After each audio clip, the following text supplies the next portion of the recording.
Spoken ट्युटोरियलच्या hosting गिट repositories वरील पाठात आपले स्वागत. या पाठात शिकणार आहोत गिट रिपॉझिटरी होस्टिंग सर्व्हिसेस, गिटहब वर अकाउंट बनवणे, गिटहब मध्ये रिपॉझिटरी बनवणे आणि रिपॉझिटरी मध्ये टॅग बनवणे. या पाठासाठी वापरणार आहोत उबुंटू लिनक्स 1404 आणि फायरफॉक्स वेब ब्राउझर. तुम्ही कुठलाही वेब ब्राउझर वापरू शकता. या पाठासाठी इंटरनेटची गरज आहे. तुम्हाला गिट कमांड्सचे प्राथमिक ज्ञान असावे. नसल्यास संबंधित गिट पाठांसाठी कृपया दिलेल्या संकेतस्थळाला भेट द्या. प्रथम गिट रिपॉझिटरी होस्टिंग सर्व्हिसेस बद्दल जाणून घेऊ. बिटबकेट, क्लाउडफोर्ज आणि गिटहब सारख्या अनेक वेब बेस्ड होस्टिंग सर्व्हिसेस उपलब्ध आहेत. तुम्ही तुमच्या गिट रिपॉझिटरीज येथे विनामूल्य इम्पोर्ट करू शकता. तुमची रिपॉझिटरी शेअर करण्यासाठी एक मध्यवर्ती जागा दिली जाते. त्यामुळे अनेक व्यक्ती प्रोजेक्टवर एकत्रित कार्य करू शकतात. हे इतर प्रोजेक्ट्स विनामूल्य डाउनलोड करण्याची आणि ते अभ्यासण्याची अनुमती देते. पुढे गिटहबचा वापर का करायचा हे जाणून घेऊ. ओपन सोर्स सॉफ्टवेअर ठेवण्याची गिटहब ही सर्वात लोकप्रिय वेबसाईट झाली आहे. गिटहब वर तुमचे काम बघणे, चर्चा करणे आणि बदल करणे हे टीम बरोबर कार्यक्षमपणे करता येते. गिटहब वरची पद्धत ही इतर विनामूल्य गिट होस्टिंग वेबसाईट प्रमाणेच असते. तुम्ही त्याही वापरून पाहू शकता. गिटहब मध्ये अकाउंट कसे तयार करायचे ते पाहू. ब्राउझर उघडून www.github.com वर जा. होम पेज वर रजिस्ट्रेशन करण्यासाठी तुमची माहिती देणे आवश्यक आहे. मी priya-spoken हे यूजर नेम आणि priyaspoken@gmail.com हा ईमेल आयडी देत आहे. तुम्ही तुमच्या पसंतीचे यूजर नेम आणि वैध ईमेल एड्रेस द्या. नंतर मी पासवर्ड देणार आहे. तुम्ही कुठलाही पासवर्ड देऊ शकता. उजवीकडे खाली असलेल्या साइन अप फॉर गिटहब बटणावर क्लिक करा. पुढे स्टेप 2 मध्ये आपल्याला आपला प्लॅन निवडायचा आहे. मी फ्री प्लॅन निवडत आहे कारण मला विनामूल्य सर्व्हिस वापरायची आहे. आता फिनिश साइन अप बटणावर क्लिक करा. पुढे गिटहब वर रिपॉझिटरी बनवू. उजव्या बाजूच्या चौकटीत असलेल्या न्यू रिपॉझिटरी या बटणावर क्लिक करा.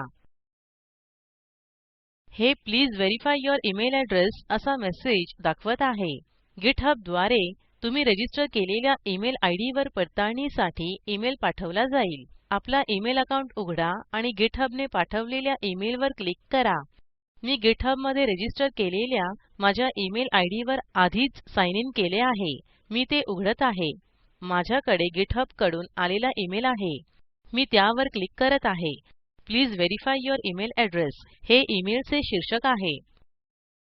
तुमच्या इनबॉक्स मध्ये हा ईमेल न आढळल्यास स्पॅम किंवा जंक फोल्डर तपासा. व्हेरिफाय इमेल एड्रेस बटणावर क्लिक करा. हे गिटहब होम पेज वर घेऊन जाईल. हे गिटहब मध्ये आपले अकाउंट यशस्वीरित्या तयार झाल्याचे दाखवते. आता गिटहब मध्ये रिपॉझिटरी बनवणार आहोत. उजव्या बाजूच्या चौकटीमध्ये न्यू रिपॉझिटरी बटणावर क्लिक करा. आपण रिपॉझिटरी तयार करू शकलो आहोत. रिपॉझिटरी नेम म्हणून स्टोरीज असे टाईप करा. जर रिपॉझिटरी बद्दल काही माहिती द्यायची असेल तर ती येथे देऊ शकतो. पुढे मी पब्लिक हा विनामूल्य असलेला पर्याय निवडणार आहे. प्रायव्हेट हा पर्याय निवडल्यास आपली रिपॉझिटरी खाजगी ठेवण्यासाठी काही शुल्क भरावे लागेल. याचा अर्थ इतर युजर्सना आपली रिपॉझिटरी दिसणार नाही आणि ते डाउनलोड करू शकणार नाही. पुन्हा पब्लिक वर क्लिक करते. Initialize this repository with a readme च्या चेकबॉक्स वर क्लिक करा. हे एक रीडमी फाईल बनवेल. या फाईलमध्ये कोडच्या वापराबद्दलची माहिती किंवा इन्स्टॉलेशनच्या सूचना लिहू शकतो. हे सर्व सहयोगींसाठी उपयुक्त ठरेल. तुम्ही उपलब्ध रिपॉझिटरी इम्पोर्ट करत असल्यास हा बॉक्स अनचेक्ड असणे गरजेचे आहे. क्रिएट रिपॉझिटरी बटणावर क्लिक करा. रिपॉझिटरीचे नाव तुमच्या युजरनेम सहित येथे यशस्वीरित्या तयार झालेले दिसेल. रिपॉझिटरी तयार झाल्यावर डाव्या बाजूला खाली रीडमी फाईल बघू शकतो. या फाईलमध्ये काही माहिती नंतर समाविष्ट करू. डिफॉल्ट रूपात येथे कमिट म्हणजेच इनिशियल कमिट, एक ब्रांच म्हणजेच मास्टर ब्रांच आणि एक कॉन्ट्रिब्युटर दिसेल. प्रत्येक लिंकवर क्लिक करून जाणून घेण्याचा प्रयत्न करा. आता या रिपॉझिटरीमध्ये काम सुरू करू. आपल्या रिपॉझिटरीमध्ये फाईल समाविष्ट करण्यापासून सुरुवात करू. मधल्या पॅनेलमधील न्यू फाइल वर क्लिक करा. फाईल बनवण्यासाठी नवा फॉर्म उघडेल. येथे फाईलला kids-story.html असे नाव देऊ. सेव्ह केलेल्या राइटर फाईलमधून काही कोड कॉपी करून मी या फाईलमध्ये पेस्ट करणार आहे. याच प्रकारे तुम्ही तुमच्या फाईलमध्ये काही ओळी समाविष्ट करा. आता ही नवी फाईल कमिट करू. कमिट मेसेज देण्यासाठी फील्डमध्ये या पानाच्या खालच्या भागात जा. येथे कमिट मेसेज फील्डमध्ये क्रिएट kidsstory.html हा डिफॉल्ट मेसेज बघू शकतो. तुम्ही डिफॉल्ट मेसेज तसाच ठेवू शकता किंवा नवा टाईप करू शकता. मी डिफॉल्ट मेसेज तसाच ठेवत आहे. पुढील फील्डमध्ये कमिटचे सविस्तर स्पष्टीकरण देखील देऊ शकतो.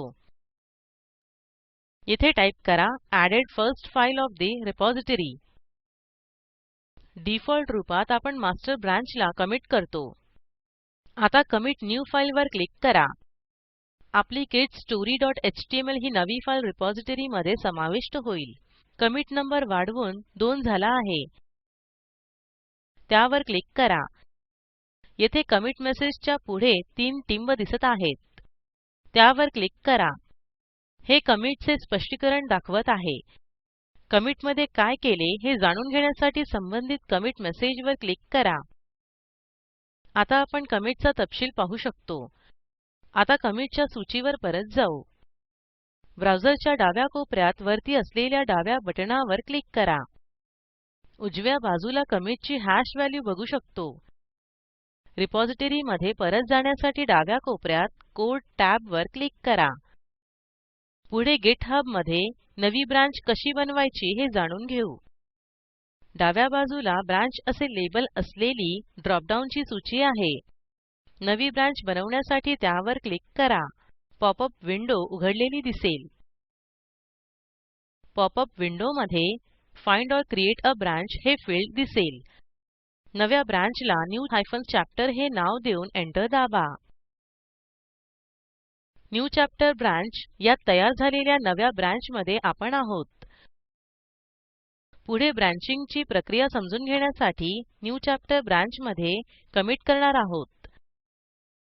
आता kidsstory.html या फाईलमध्ये काही बदल करू. रिपॉझिटरी मधील kidsstory.html उघडण्यासाठी त्यावर क्लिक करा. एडिटर पॅनेलच्या उजव्या बाजूला वरती एडिट आयकॉन दिसेल. फाईलमध्ये बदल करण्यासाठी त्यावर क्लिक करा. मी राइटर डॉक्युमेंट मधून काही ओळी कॉपी करून या फाईलमध्ये समाविष्ट करणार आहे. तुम्हीही असे करू शकता. आता हे बदल कमिट करून घेऊ. मी डिफॉल्ट रूपातील कमिट मेसेज तसाच ठेवणार आहे. येथे न्यू चॅप्टर हे ब्रांचचे नाव दिसत आहे ज्यात कमिट केले गेले आहे. कमिट करण्यासाठी कमिट चेंजेस वर क्लिक करा. रिपॉझिटरी मध्ये परत जाण्यासाठी कोड टॅब वर क्लिक करा. पुढे मास्टर आणि न्यू चॅप्टर ची कमिट्स तपासू. कमिट्सच्या लिंक वर क्लिक करा. येथे ब्रांचच्या ड्रॉपडाऊन मध्ये जी ब्रांच बघायची आहे तिचे नाव निवडता येते. सूचीमधून मास्टर ब्रांच सिलेक्ट करा. सिलेक्ट केल्यावर मास्टर ब्रांचच्या कमिट्सची सूची दाखवली जाईल. न्यू चॅप्टर ब्रांचची कमिट्स बघण्यासाठी ड्रॉपडाऊन मधून न्यू चॅप्टर सिलेक्ट करा. आता न्यू चॅप्टर ब्रांचची कमिट्स बघू शकतो.